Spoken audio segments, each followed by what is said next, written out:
we often ask ourselves, like, how fun will this be to play 100 times later? Yes. Not only the first time. And Yeah. generally, the rule was that anything that's only fun once should only be experienced once. Yes.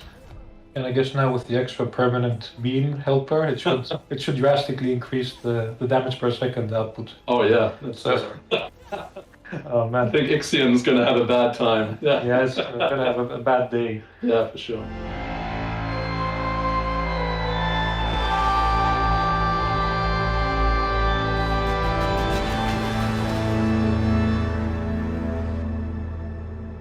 Hey everyone, thanks for joining us today.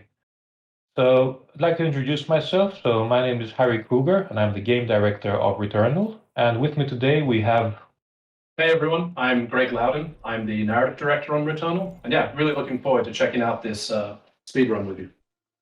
Yeah, so today we're going to be looking at a full game speed run by the OK player. And yeah, just full disclaimer, we haven't actually seen any of this footage before. So this is our first time going to be following this playthrough, and OK's already jumped in. And yeah, we'll try to follow the progress and provide some commentary along the way about the game as well. So it seems like it's already picking up some speed.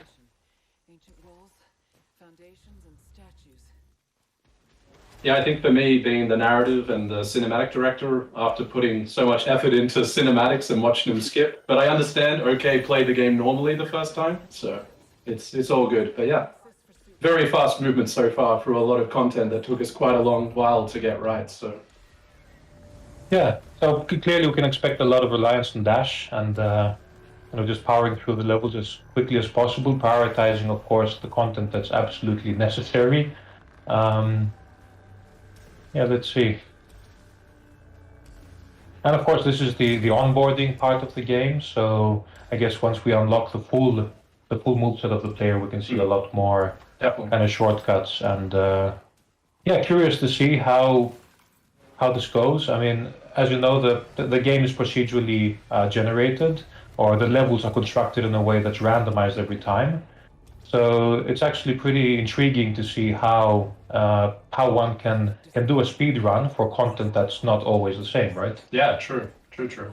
So curious to see like how the world builds on Atropos, OK, and how they take advantage of it or don't. So it can make things a lot quicker or a lot slower. So let's see.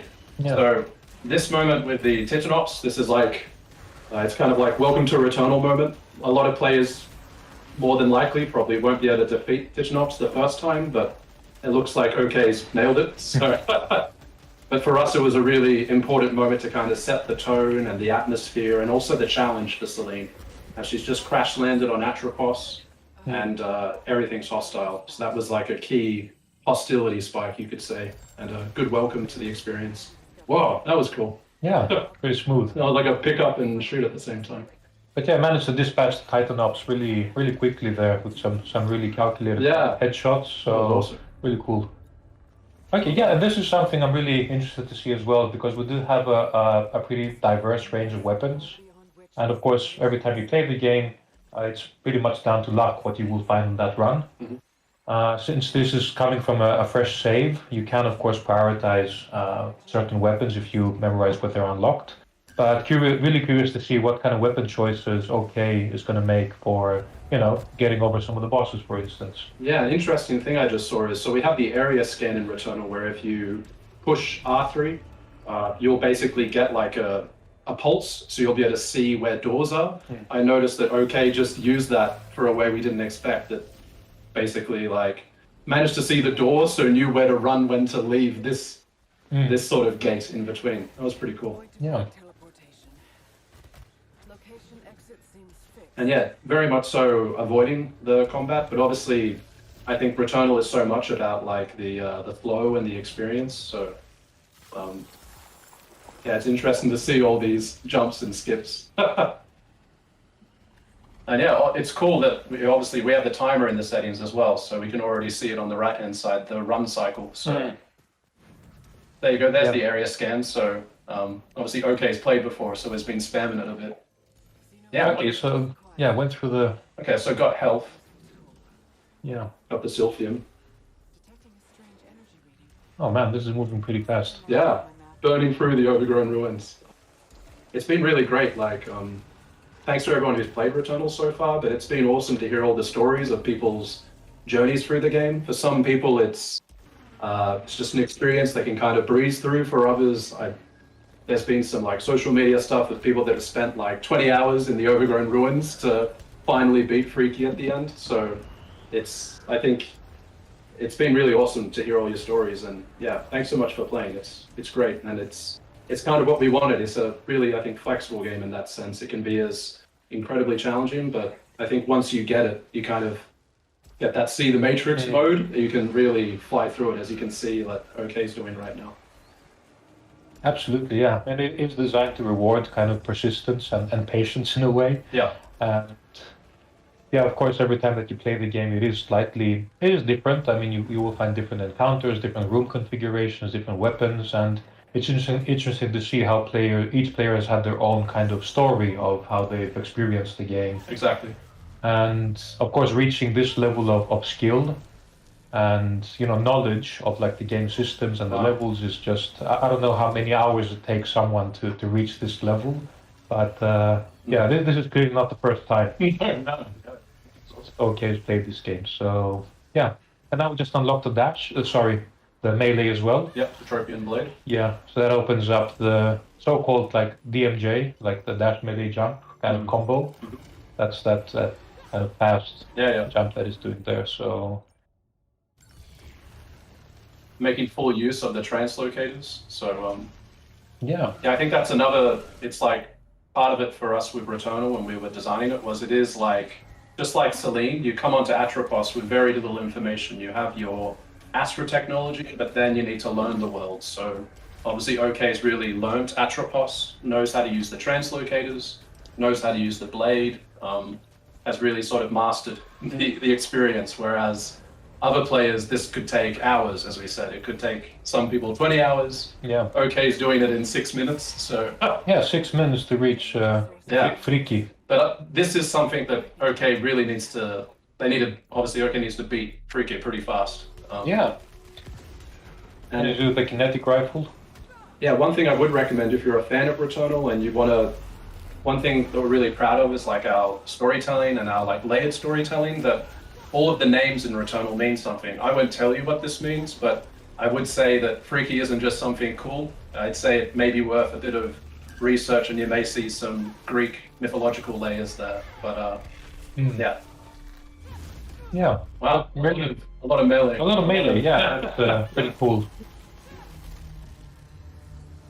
All right. Phase 2. Yeah, so you have a bit of that safe zone. If you get really close to Freaky, then because the projectiles are spawned from higher up, they can't reach you immediately there. So Yep. Health is looking a little bit like the suit integrity is a little bit low, so potentially curious when the Silphium is going to be used. Yeah. Well, here we go. Probably now. But interesting, yeah. Interesting to see that maybe the fastest strategy for dispatching Freaky is the melee focused. So that's the maybe best damage per second that you can end up dealing. Yeah, looks like it. But yeah, clearly landing some headshots made quite a bit of impact there as well.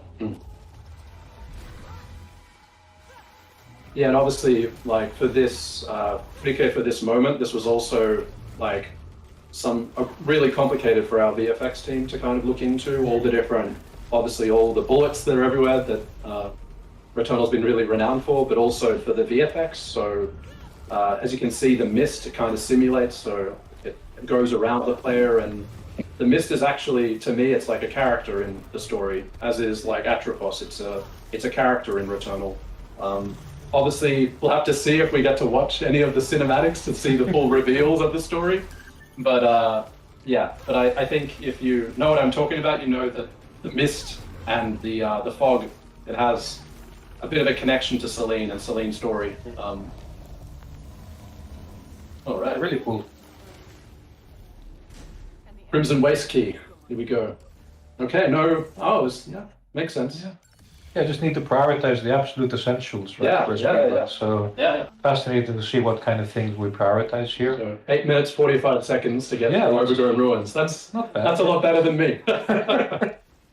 Yeah. Oh, really cool. Yeah, I think for me, like working on Returnal with the team, and it's getting so much time to play the game. Even when it came out, I obviously had the retail version. I had to finish it one more time, so I was pretty fast, but not this fast. All right, Crimson Waste. Yeah. So it's interesting because I think the Overgrown Ruins, it has a slightly different level structure compared to the Crimson Waste. So it is just this cluster of interconnected rooms, of course. And it's interesting that the rooms, of course, they can be entered from many different directions. So thinking back to the Overgrown Ruins, you can have some rooms within 4 entrance points. So memorizing those and maximizing, let's say, the traversal possibilities does take a lot of time and mastery of the game's content. Shifting now to Crimson Wastes, this has a slightly different level structure with kind of let's say, 3 acts. So here we have the first segment or the first phase of the level, which is the outdoors area. Then, of course, you go indoors and you have the ascension, and then you have kind of the climax at the top of the boss. So in terms of level structure, this is a little bit more predictable, perhaps, compared to the Overgrown Ruins, but still requires quite a bit of mastery to identify all the shortcuts and prioritize, of course, what weapons, what for your loadout. And that was interesting to pick up the Hollow Seeker. Yeah. Obviously, I wonder why it was worth the time to kind of go and scan and go through as well. So. Yeah, I think for us as well, it was really important with each world that we have on Atropos that we do have that variation. So for as a player, if you do spend a lot of time in the Overgrown Ruins, when you get to the Waste, it feels fresh and challenging and new, and it's just kind of a way for us to show more diversity and also explore the different layers of level design and game design. That rather than every world is just another version of the Overgrown Ruins, we really wanted to do something a bit special with everyone, with our design team and under Henry Musterman's great work. So yeah, but still curious on the Hollow Seeker.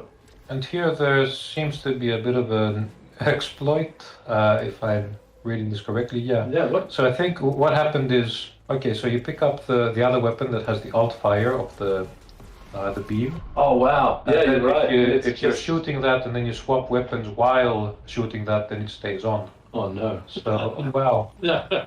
Okay, this is gonna be interesting. Whoa, okay, now it will make sense. Yeah. This is definitely not the way to play Returnal, but it's a fast way. Oh, cool. Yeah, I think that's always the fun and maybe the difficult part of watching some of these, when you see just things that slip your attention as a developer. And wow, it's awesome. It's just like wrecking ball. Jesus. It's nice that OK is breaking everything to make it more exciting. Yeah.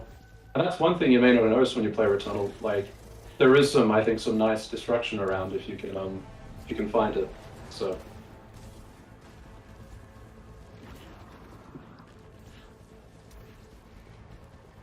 Right, yeah, I was looking at the health thinking could go a bit wrong. Oh. All right, 12 minutes. Yeah, really cool momentum for sure. Mm. I reached my goal. I finally summited. And I guess now with the extra permanent beam helper, it should drastically increase the damage per second output. Oh yeah, that's Oh man, I think Ixion's gonna have a bad time. Yeah, yeah, it's gonna have a bad day. Yeah, for sure. Not what he signed up for. All right. Oh wow, look at that health bar. What is going on? Nice. Yeah, sneaky. Well, yeah, good work to find this. I never get tired of seeing those bullet patterns. Oh yeah, like that. yeah. Yeah, I love the I think the music by Bobby Krilic and Axon Cloak in this boss fight is like some of my favorite. I think it's just really driving. It's to me it's kind of like Fricky when you start the game, you're like, wow, okay, this is Returnal, and then this is like turning it up to 11, just And I think it's a real moment when you get that accomplishment and you can nail it and you beat it. It's a really great moment, I think, for players. Absolutely, yeah, and it's so amazing to just, as you were saying earlier, Greg, just follow player stories of how they progress through the game, and you know what bosses they get stuck on, and what kind of strategies they try to overcome them, and just the sheer elation many feel when they overcome them is just it's been amazing to follow. Actually, yeah. Of course, OK is making it look very, very easy. Yeah. Yeah, I remember the first time I beat Elixir, and I was heart pumping. It was awesome. Even in like the early development stages, I was like, this is going to be awesome. Like it, when I think we had like some of the placeholder animations in, and you could get the scale and the pacing. It was like, this is very cool. And even just placeholder bullet patterns, I could get the vibe. And then when you get all the art in and the music and everything else going together, it really works out to be a really cool symphony. So yeah, I really love how this boss is kind of utilizing some new tricks. Of course, like we have those damage shapes, like those expanding rings, and those barriers in the previous attack that lasted, I think, 1.7 seconds because OK just completely floored Ixion with that. But really great to see all of the bullet hell elements coming to the forefront here and taking the front stage in these battles. So yeah, pretty quick. Okay, so now we're gonna get the hook shot. Oh, what's happening? Oh. Okay, a bit of a delay there. Yeah. Too fast, okay. Test complete. Apparent function is to cross vast distances. Suit status. Really cool use of the hook shot. Like super in the zone flow. Yeah, I think the utilization of space has been one of our key kind of like design principles, I guess, when we design the levels, of course. And we know that especially in the combat areas, and even here with just the light exploration, we have paced a lot of the hook shots to assist with like this fast traversal. And of course it offers both a lot of strategic possibilities, both for being offensive and more aggressive in your playstyle, but also as a quick escape route if you just want to get away. But really cool here to see how it's just chaining the hook shots and just gliding through the level. I think something that we always asked ourselves as well when we were developing Returnal is like, it's not just about it being fun once, it needs to be fun again and again and again. So there was a lot of precision and a lot of iteration and tweaks to really make it fun every time. That the hook shot's the right spot, where if you can chain it, you can. The first time you play, you may not get it. You may have to jump, you may be slower, but to really allow you to kind of, knowing that the game is about repetition, it's about like understanding the cycle, understanding Celine's story, it was really important for us. As you said, Greg, I think we often ask ourselves, like, how fun will this be to play 100 times later? Yes. Not only the first time. And generally, the rule was that anything that's only fun once should only be experienced once. Yes. So for some of the more introductory kind of rooms or these kind of slower paced moments, we allow players to experience them at their own pace the first time, and then they are effectively removed from the loop, so we can focus on the more intense and engaging portions of the game. Yeah, definitely. Yeah, but really cool. And this is of course from a fresh save. So this is a first run with all of the cinematics and everything. I mean, of course, we're skipping the house sequences. But and I guess a lot of the other cinematics as well that aren't crucial for the progression. But yeah, here we have the beacon, of course, so that was a necessary aspect. That's true. With my narrative hat, I'd say you got to do the houses as well. But there's I think there's a lot of cool stuff in the houses. If you haven't played Returnal, then it's something that's a really interesting part of how we try to explore Celine's character and let you literally like experience it firsthand, but it doesn't seem like we'll see him this time in this playthrough. But and the logs. We've seen a lot of Celine logs. But it's cool to see that the game, the way that's been structured, it does favor, let's say, a speedrun style playthrough quite well. Yeah.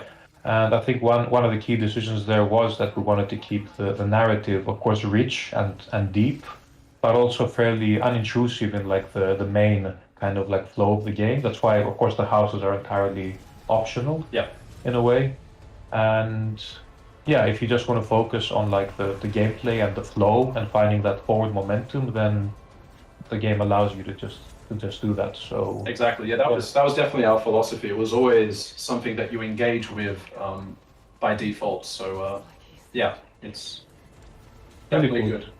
So it's like, yeah, 19 minutes in. Yeah. Oh, I was really curious to see the automaton to see like how okay would have gone, but Yeah.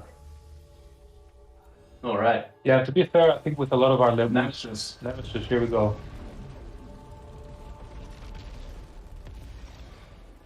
Okay, so here I guess Yeah, the distance. the yeah. distance and the damage here with the current loadout doesn't seem to be that crushing for Nemesis, so might be able to sneak in a couple of hits. But yeah, once again, really always happy to see. I never get tired of seeing like these elaborate bullet patterns and that kind of neon flare. And yeah, okay, so first phase is pretty much done already.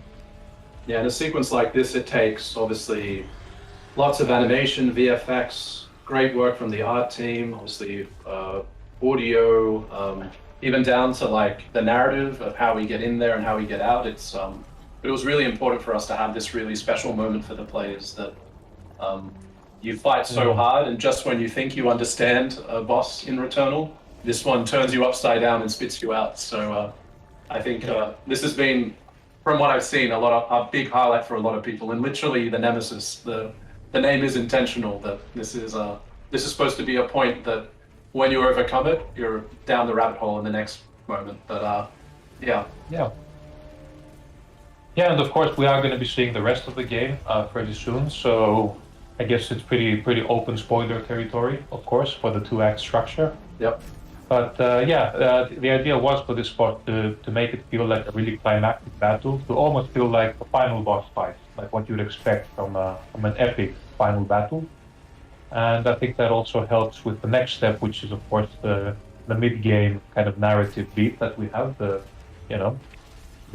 bit of a twist that we have there that we'll look at soon.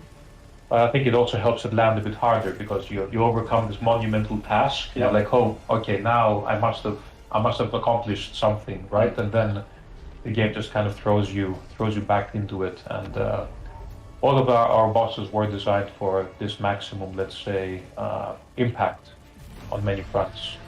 And yeah, clearly good opportunity to showcase our cool VFX and art direction and the music, of course. It's always, I think this is where the game really is firing on all the cylinders, when you have all the elements coming together in a symphony, as you said earlier. Yeah, definitely.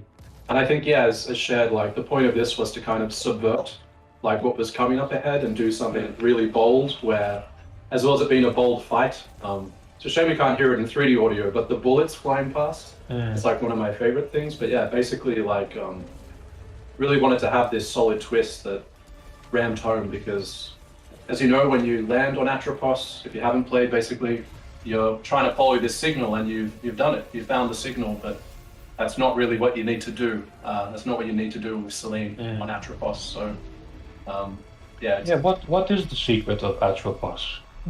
Yeah, I don't think we're going to go into that on unfortunately. So, no. But nonetheless, it's all very intentional of how everything builds up and wanting to explore that. And I think this floating between platforms, once again, it was something in the early prototypes from the design team that you could already see was going to be really interesting and innovative, and haven't played a boss like this before. And that was a really big thing for everyone involved in Returnal, to do something really special that hopefully people remember in the future as well. Yeah, it wasn't easy to pull off. I mean, this is kind of breaking some of the normal rules, I guess, that we have in the normal level design. So this needed its own kind of unique treatment, but definitely feel like it was worth it to give players something quite memorable as well, for sure. Yeah, and we were quite careful with how we wanted to present the game. Here we go. Oh. Bye, Nemesis.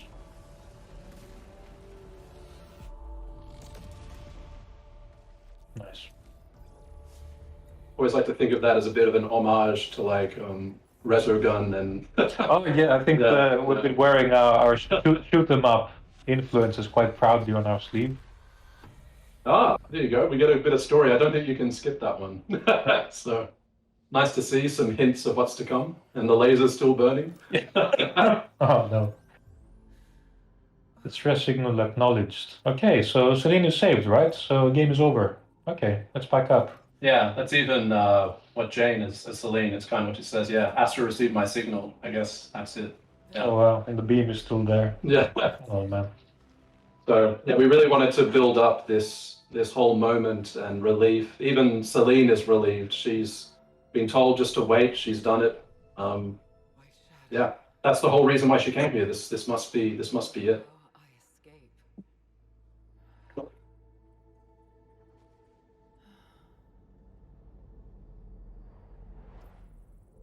Ta-da! Oh, okay. But it's not, and the game continues. So Cycle remains. I Okay. escape. So here we are, starting Act 2. Alive. A bit of a familiar environment, but with a slightly different presentation, now with the echoing ruins. I need to yeah, and for this, obviously now you've seen it. The idea is that Celine can't just leave this. She actually lived a happy life. You could say happy. Past, and as she passed, she wakes up back on Atropos. So she didn't break the cycle. The cycle's still here. Cycle is still here to break her. Exactly. Yeah. So now she needs to continue to really understand why she's here. But to make things even worse, this world that the players understood and Celine has understood Oh, man. has completely changed in front of her eyes. There's the house, everyone's favorite. All right. Okay, so picking up. Pylon launcher, right? Yeah, Retropilot driver. Retropilot driver, yeah. Yep. So, okay. It's a cool strategic choice. I think this weapon does have a lot of firepower, like potential as well. So, let's see where we need to use it. But yeah, I thought that was a really cool way to kind of reframe some content that was to a certain degree familiar to players through the overgrown ruins, but give it a fresh perspective and recontextualize a lot of things and feed back into the mystery as well, like where am I, when am I as well, and how it all ties into Celine's personal story. And this is a kind of special biome in a way as well, because from the audio perspective, it does build up to the climactic encounter with Hyperion as well. So there's already kind of like these teasing kind of notes throughout the environment of what's to come. And those who have played the game and seen the cinematics and the final ending, they know that the musical kind of the melody that we have there is of a certain significance to Celine's story. I guess best we don't go too Yeah. deep. Yeah. Yeah, so these are things that players who have played the game, of course, and presumably watching a full game speed run are aware of possible spoilers. So, yeah, not giving away too much, but yeah, it is going to build up to the Hyperion boss fight, and yeah, really happy with how that whole sequence played out. We'll get to try it out or see it pretty soon, actually. But just from the audio design perspective as well, I think it was something a especially memorable moment for players. Yeah, that's the thing. So I think a lot of the levels that we have, this is one of the few exceptions that you actually are forced to, of course, kill an enemy before the doors open to advance. Yeah. So I mean, we do have this formula in a variety of different rooms. We have the kind of arena-like rooms with the layers of multiple challenges. But for speedrun, pretty much most of the rooms allow you to just circumvent the challenges and power through. So it does support that forward momentum in many ways. But still, yeah, cool to see some of OK's combat skills as well here with dispatching the elite. Yeah, it's amazing just looking all this work just fly by. Yeah. All this amazing stuff, but it's amazing skill. Like this, playing the game quite a lot, cannot do this. So yeah, huge props and amazing pacing through everything. Even that is a challenging like combat, and you really need to use the space. It's quite mobile. So yeah, it's nice to see that OK's really mastered that as well as the exact place to drop, dash, go through. Yeah, it's awesome. Yeah, because for speedrun especially, I mean, you need to be adapting to what the game is is throwing at you quite Yeah. on the fly. So you need to identify kind of like where to teleport to, what exits to take. And I think, yeah, the mini map and of course the R3 kind of like scanning, as you said, Greg, that does help a little bit on that front. Yeah. And of course, there are a lot of rooms like this one that are fixed in the pipeline, and you can maybe optimize, let's say, your traversal with as well. So yeah, this was what I was referring to. Of course, the build up to Hyperion. So I think a lot of the build up and the atmosphere might be a bit lost when doing it. When OK so, nailed it. when OK is going through it at like a breakneck pace. But yeah. Yeah, I think for us it was once again about the repetition and the replayability. That it was supposed to be the first time you're playing through the Echoing Ruins, you're like, is that like an organ playing? And then generally, obviously, a lot of players are going to be quite challenged, and you'll really have to fight through all the ruins to really get here. But it's kind of like, I think Returnal's about piecing together the puzzle, and this was a very clear like sound design way for us to allow you to piece the puzzle of the story and see. And once again, I would say if you're curious to look into a name, I think Hyperion's a good name to learn and understand.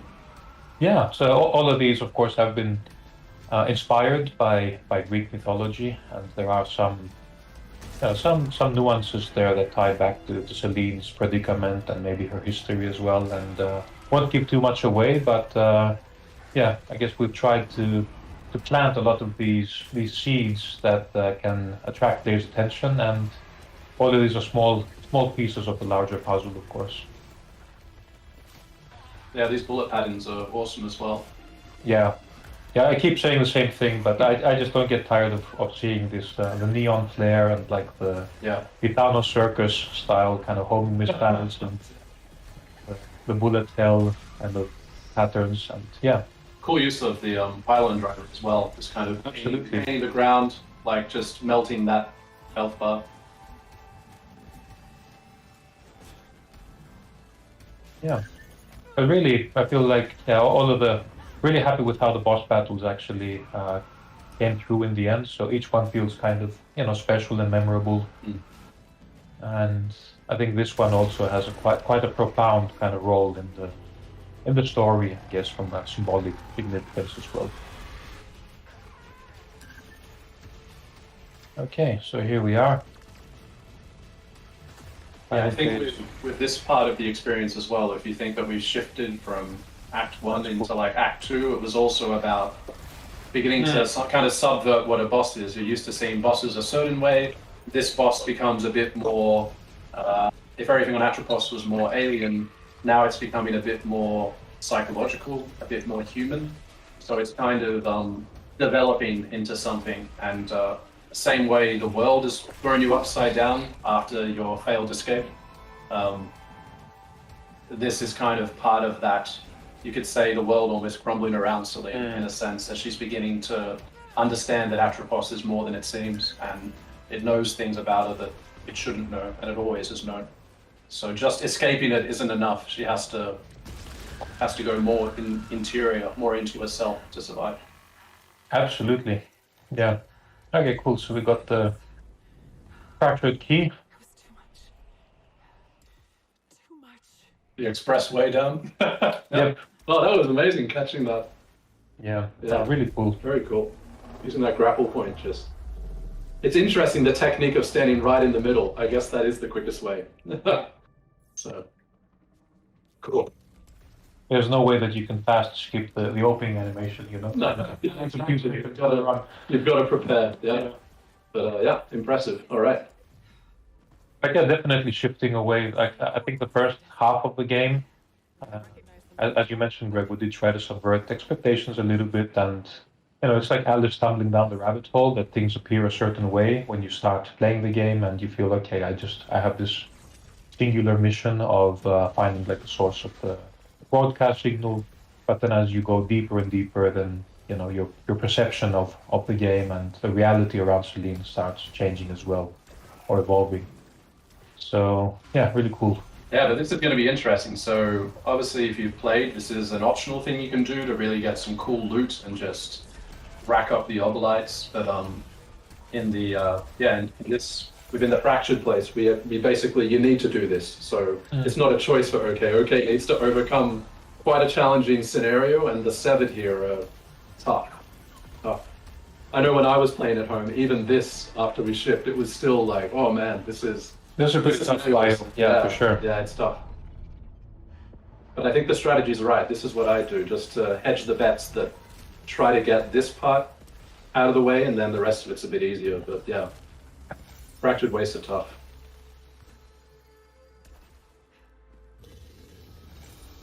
Really love the music and just the just the whole overall experience. I think for us, when we were designing Returnal, it was about, as you said, surprising players, and in terms of the gameplay variation, in terms of what happens when you die, in terms of the environment. So I think when you're expecting Crimson Wastes, instead you get a frozen world. It was another big moment. We really wanted to kind of stun the player and really, once again, like create a special memory for them when they play Returnal. Just when they think they get it. Absolutely, yeah. So I wanted to create this feeling of having this grand adventure, of course, but also have a lot of depth. So in the systems, in the weapons, and like the items, and the strategic options the player has with the enemies and so on. So it's like the gift that keeps on giving in a way, and we wanted to have these really memorable kind of milestones for your progress too. So from beginning to end, keep players on edge, not knowing what to expect, and yeah, have some really cool moments. And yeah, here This is a tough moment. this is a tough moment. Speaking of which, Yeah. Okay, he's doing great as always. Yeah, Fast, smooth. Look at all those bullets. so it is. Yeah, I think applying bullet hell to like a 3D environment like this, it does really challenge your spatial awareness. So you need to kind of have a 360 kind of general feel for what's happening. There's so many bullets kind of just lingering. There's like the expanding shapes, that are a bit slower, but you still have to plan around them. And yeah, it does compartmentalize the gameplay in a way. And yeah, cool to see the hook shot, of course, does give you a really, really fast escape route in a way. So there's some escape options when things get a bit too tight. And yeah, you probably want to keep these guys at a distance because they can get pretty nasty up close with teleportation and if you're stuck in the fractured waste, like the way OK did it is, it's the way. It's good. The first key for the vault. Yeah, but as you said, it was coming into Returnal, I think, like incredible work for like the game design team to take like a Housemarque game, like what is essentially a Housemarque game, and transfer it into this whole new paradigm and create something really interesting. It was amazing for me joining a little bit after the first prototype. Just seeing that it worked, like, wow, this is a Housemarque game in third person with this like bullet ballet, this like bullet hell. Just it was a dream to play even from the start. It was just getting everything else to catch up and expanding, and it's really proud of everyone involved. It's definitely, I think it holds up really well. Even just playing the game a bit more now, it's still got it for me. Absolutely, yeah. Super proud of what we accomplished with the team, and hats off once again to the entire Housemarque team and our partners, of course, who helped us make this massive step up in our Housemarque legacy. So yeah, a lot of the traditional kind of Housemarque creative DNA seemed to survive the transition to 3D as well. Yeah. And yeah, I mean, this did start out as a dream project, and yeah, it still is something quite special for many of us. So really cool to see this level of mastery, of course, now with OK. Yeah. There's the time investment that players have devoted to this, and really cool. Yeah, so it seems just keeping your distance from the severed seems to be like a pretty healthy strategy. Oh, you just see what happened? Yep, here we go. Here we go. Over the extra beam. No, well, that's the thing. I think for OK, it was probably dreaming from the basically from the start in Act 2 that you could just get that ult fire. So yeah, I was wondering about that actually. Yeah, so I'm sure it wasn't a choice. It was that this was that's how the cards were dealt. So Yeah, luck. Of course, luck plays a role quite a bit as well. But even there, it was cool how it chose to prioritize just jumping straight through the challenge and just accept that okay, receiving a bit of damage is worth it in many cases just to get through a bit faster. Yeah, definitely. So really cool. And I think that is something that it's nice to see it used this way. That in Returnal, like, you can just run. There is that fight or flight. If you get into a room and you're like, no, thank you, you can just just bolt like okay, and it may be the thing you need. Like if you're low on health, if you can just get through one more space, it could be exactly what you need. So it's definitely. I think even I use that in like how I've played. If it gets a bit too rough, you just bounce and hope for the cards to land the right way sometimes. Yeah. Yeah, I mean, there is a clear trade-off there, because clearly you don't invest that time in building up your character, like increasing your maximum health, getting like the optimal loadout. And then when you are forced to actually fight, then the odds are severely stacked against you, of course. So not a strategy for everyone, for sure. Yeah, it is interesting with OK, just looking at how small the rogue-lite's count is. For me, it was a lot of playing and building up to get Celine in a really good state for the whole cycle that we're in to really get a chance to survive. But yeah, rogue-lites are clearly not a concern. It's just execution and great speed. Okay, so I think we should be done here, right? So I didn't miss something. I mean, the things are just moving so fast. I might have missed some key beats here, but Final beat here. Final beat. Here we are. So speaking once again of wanting to do another twist, for us it was like, okay, so you've conquered a lot of Atropos, but you haven't conquered the depths of it, and you haven't conquered the abyss. So in that sense, this was another moment which hopefully people really enjoyed. Yeah, and big symbolic significance for the story as well, of course. I mean, and there is the obvious layers of like going to the depths of Atropos, going to the depths of maybe your past, maybe some puzzle pieces here as well. And I think there's just almost like this primal fear that you feel also when you're at this like deep underwater. You know, it's clearly not your natural habitat. Yeah. And yeah, really happy with how this biome came together as well. And I was going to say it's really interesting to see how we have like the DMJ, like the fast traversal with like the dash melee jump. And of course here with the lowered gravity, it allows for some really impressive shortcuts as well. So for sure, yeah. I mean, technically, a lot of these you can do, of course, with just maybe the more traditional kind of jump and dash and so on. But it's clear that there's a masterful knowledge of the level layouts and just knowing exactly where to jump at which moment just to get There's also I think as you are underwater, there's also the floatiness in the controls which we added, which I think adds a real nice layer where just as Celine has understood, she's conquered all these spaces, then once again there's another challenge for you. And for many players it is about starting again in the echoing ruins, like conquering that, collecting the experience. But OK is clearly understanding so much about the game can just burn through without needing that cycle to really get through it. Yeah, I think traditionally underwater levels tend to have a bit of a bad reputation in games, you know, but really happy with how we managed to pull it off here. So I think the floatiness just adds a little bit of that freshness to kind of the biome, but it doesn't slow down the game or the pacing. No, if anything, it actually helps you take some more impressive shortcuts and control the momentum even more than playing at this level. So yeah. Oh man, it's just really like powering through.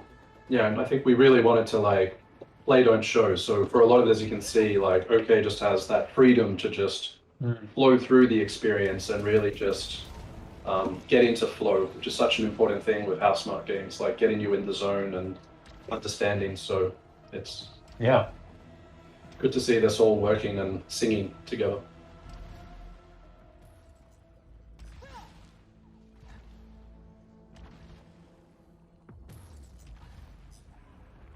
Oh yeah, I remember this moment, but yeah, here we go.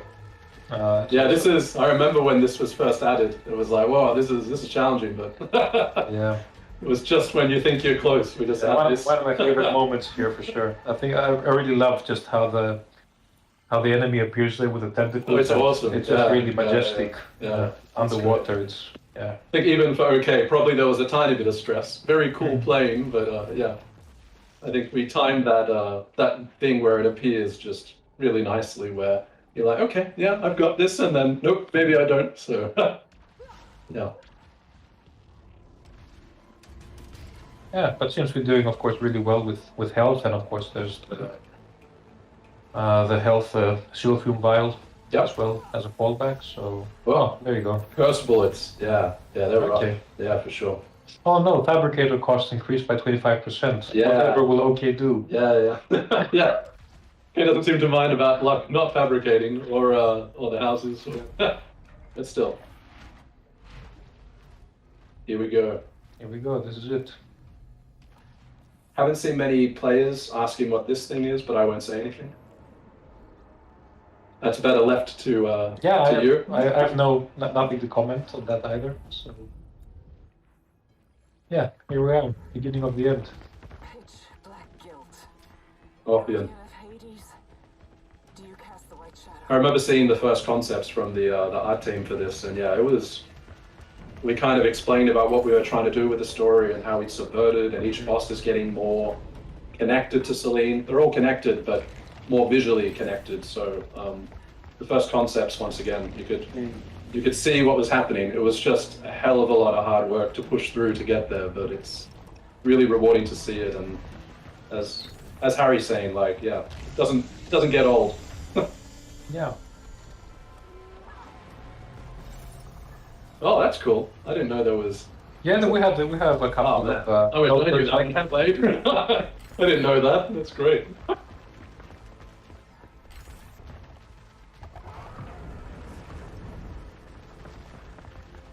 Yeah, really cool. I don't think I've mentioned this before, but I really enjoy how the bullet patterns and. Yeah, you've said that a few times. To me, it's also just the whole experience. It's like doing a really great boss. It's almost like designing its own game because the rules are changed, the way that it plays. So it's a huge amount of work, but it's something that, yeah, it's for us. It's really worth the investment to do something really special because we're creating like a really magnificent moment. Here we go. I love this phase. This one's yeah. And the sound design as well. It's, sound design and the music, I think it's a pretty creepy climax. Yeah. I remember like some of the audio samples and stuff the sound design team were using for this were pretty interesting and horrific of when you're going through and the layers of the sounds used to achieve particularly the death cry, which I think we'll have to listen to it okay, was it was interesting to hear that broken down, and we're saying a lot, that's all I'll say with those layers if you want to try to pick it apart.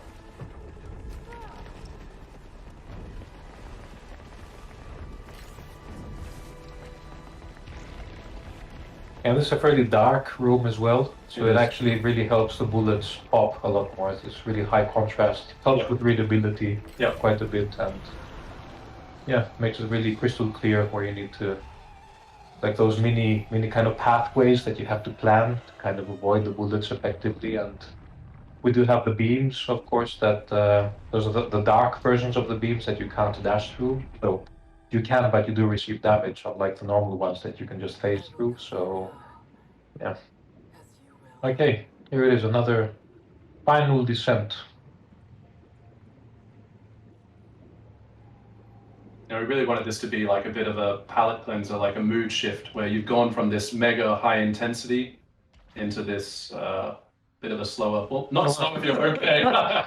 Okay. Very, that was impressive. Yeah, I was really looking forward to that orchestrated reveal. Okay, here we are, and we have the beam as a companion as well. And well, there you go. And with that, I recommend you watch the ending if you get there. But yeah, amazing. My feeling is that this is the first time that OK has actually finished the game, so it's probably seen the ending a few times to get there. Yeah. No, but amazing. That was fast. Really cool. All right, time for confirmation. This has been really cool to see how this screen's been used by the community. Absolutely. Wow, there you go. 48 minutes, 52 seconds. I even say 49 seconds to give okay a bit of a... Yeah, Sure. great work. Very cool. That was awesome, yeah. Yeah, so thanks a lot to everyone for sticking with us until the end. So we had a lot of fun looking at this speed run. So lots of really cool techniques, and yeah, thanks again to OK and to IGN, of course, for setting this up. So yeah, thanks guys, and see you on Atropos. Yeah, see you there.